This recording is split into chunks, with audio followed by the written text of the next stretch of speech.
আসসালামু আলাইকুম রহমতুল্লাহ। আজকে গত এক সপ্তাহের পাকিস্তানের অবস্থা বিশ্লেষণ করতেছিলাম সকালে। যে ভারতের চিরশত্রু পাকিস্তান যে ভারতের সাথে শত্রুতা করে, এর ফলে পাকিস্তানের অস্থিরতা দৈন্যদশা কখনো কাটে না। তাদের উপর, তাদের সৈন্য, তাদের পুলিশ, তাদের আইনশৃঙ্খলা বাহিনীর উপরে একের পর এক হামলা হয়। বিগত এক সপ্তাহে 4টি হামলা হয়েছে। সেখানে আমি আপনাদের বলেছিলাম যে পুলিশের এক পুলিশ পোস্টের ভেতরে বিস্ফোরক সহ গাড়ি ঢুকিয়ে দিয়ে 21 জন পুলিশকে জায়গায় খতম করে দিয়েছিল বিদ্রোহী গোষ্ঠী। পরে বালুচিস্তান লিবারেশন আর্মির ওখানে আপনার হামলা চালিয়েছিল, অভিযান চালিয়েছিল সেনাবাহিনী, যৌথ বাহিনী। সেখানে আর্মির মেজর সহ 5 জন, ওরা মরেছে 7 জন, আর্মির মেজর সহ সেনাবাহিনী মরেছে 5 জন। তারপরে গতকালকে আপনার সেনাবাহিনী তাদের পরিবার নিয়ে ক্যাম্প থেকে যখন বাসায় ফিরছিল, তখন ট্রেনে বিস্ফোরক দ্রব্য নিয়ে হামলা করে, আত্মঘাতী হামলা করে 24 জনের উইকেট ফেলে দিয়েছে। 80 থেকে 82 জনের উপরে মারাত্মকভাবে আহত হয়েছে। তো এই কথাই বলছিলাম যে একের পর এক TTP, Balochistan Liberation Army, Tehreek Labbaik Pakistan, এই ধরনের অসংখ্য অগণিত বিদ্রোহী গোষ্ঠী সেখানে সৃষ্টি হয়েছে বা তাদেরকে উৎপাদন করা হয়েছে, যার কারণে তাদের ভিতরে শান্তি নেই। আর বিশেষ করে যতগুলো ঘটনা ঘটে, তারা নিঃসন্দেহে পাকিস্তানের উপরে দোষ দেয়। কথা বলতে না বলতেই সকালে এই ভিডিওটি করার পরপরই দেখলাম, আজকে সকালেই দেখলাম যে জঙ্গল সলিমপুর, আগেও একবার ঘটনা ঘটেছে। একজন র্যাব সদস্যকে ওখানে হত্যা করেছিল সন্ত্রাসীরা, সেটা আপনারা জানেন।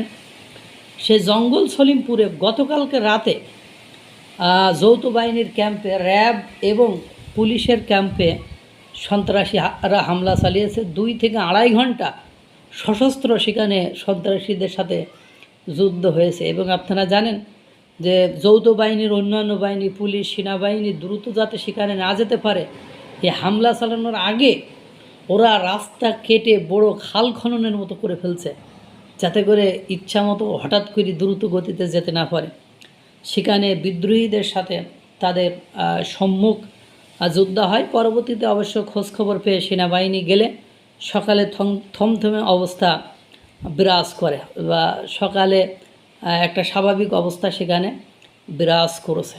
এর পাশাপাশি আপনাদেরকে আরও জানানো হয়েছিল যে রোহিঙ্গা না, আরাকান আর্মিরা বা ওই অঞ্চলে বাংলাদেশের মানুষেরা আপনার সীমান্তে কাজ করতে গেলে আরাকান আর্মিরা মাইন পুঁতে রেখেছে। সেই পুঁতে রাখা মাইনে 3 জন মারা গিয়েছে বাংলাদেশে। এখন আমি একটা কথা প্রায়ই বলি যে দেখেন, আপনি আপনার প্রতিবেশী রাষ্ট্রের সাথে শত্রুতা করবেন, যেমন পাকিস্তান আপনার চিরদিনের জন্য শান্তিটাকে নস্যাৎ করে ফেলেছে, ধ্বংস করে ফেলেছে, শেষ করে ফেলেছে শুধু ভারতের সাথে বিরোধিতা করার কারণে। প্রতিবেশী রাষ্ট্রের সাথে বিরোধিতা করলে, যেহেতু আপনার দেশে, আমার দেশে সন্ত্রাসী গোষ্ঠী, জঙ্গি গোষ্ঠী, বিদ্রোহী গোষ্ঠী রয়েছে, সেক্ষেত্রে আপনি আমি শান্তিতে থাকার কোনো সুযোগ নেই। এবং সীমান্ত ঘেঁষা অঞ্চল, সীমান্তের ভেতর দিয়ে ঢুকে অস্থিরতা তৈরি করে আবার ওই পারে চলে গেলে আপনি কি করবেন? এই জন্য আপনি আমি যদি শান্তিতে থাকতে চাই, তাহলে আমাদের সর্বাগ্রে যেটা দরকার, আমাদের ডিপ্লোম্যাটিক ওয়েতে, কূটনৈতিক ওয়েতে ভারতের সাথে সম্পর্ক রাখা। আপনারা জানেন গতকালকেই বাংলাদেশে একটি কাজ করেছে।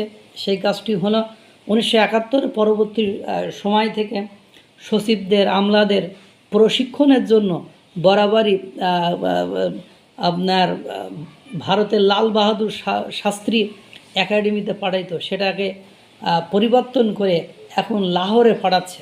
একের পর এক চুক্তি বা বিভিন্ন ইস্যুতে ভারতের সাথে বাংলাদেশের একটা শত্রুতার জায়গা বা সেক্টর তৈরি হচ্ছে, একটা খাত তৈরি হচ্ছে।